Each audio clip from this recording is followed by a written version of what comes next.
चोरी गेलेल्या मोबाईलचा वापर करून अज्ञात चोरट्यांनी एका इसमाच्या बँक खात्यातून तब्बल 2,47,000 रुपये काढून ऑनलाईन फसवणूक केली आहे।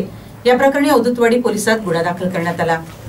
तुषार मधुकर महाजन राहणार वंशिका अपार्टमेंट माइंदे चौक असे फसवणूक झालेल्या व्यक्तीचे नाव आहे।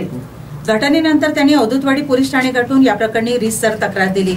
त्यावरून 6 जुलै 2025 रोजी सायंकाळी 5 वाजताच्या सुमारास आठवडी बाजार परिसरातून भाजीपाला खरेदी करीत असताना त्यांचा मोबाईल कोणीतरी अज्ञात चोरट्यांनी लंपास केला। घरी परतल्यानंतर मोबाईल दिसत नसल्याने हा प्रकार त्यांच्या निदर्शनास आला।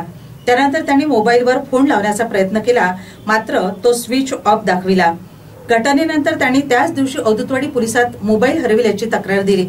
त्यानंतर दुसऱ्या दिवशी सिम कार्ड ब्लॉक करून त्याच क्रमांकाचे दुसरे सिम खरेदी करण्यात आले। तसेच 8 जुलैपासून त्यांनी नवीन सिम कार्ड वापरण्यास सुरुवात केली। तेव्हा त्यांच्या मोबाईलवर UPI व्यवहारासंबंधी एक मेसेज आला।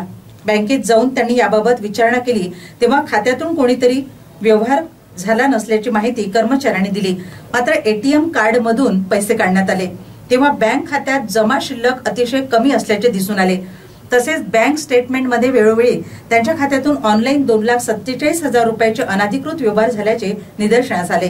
त्यानंतर त्यांनी तात्काळ सर्व ऑनलाईन बँकिंग सेवा बंद करण्यात आल्या। तसेच या प्रकरणी सायबर पोलिसांकडे ऑनलाईन तक्रार दाखल केली। दरम्यान रविवारी औदुतवाडी पोलीस ठाणे गाठून ऑनलाईन फसवणूक झाल्याची रीतसर तक्रार दिली।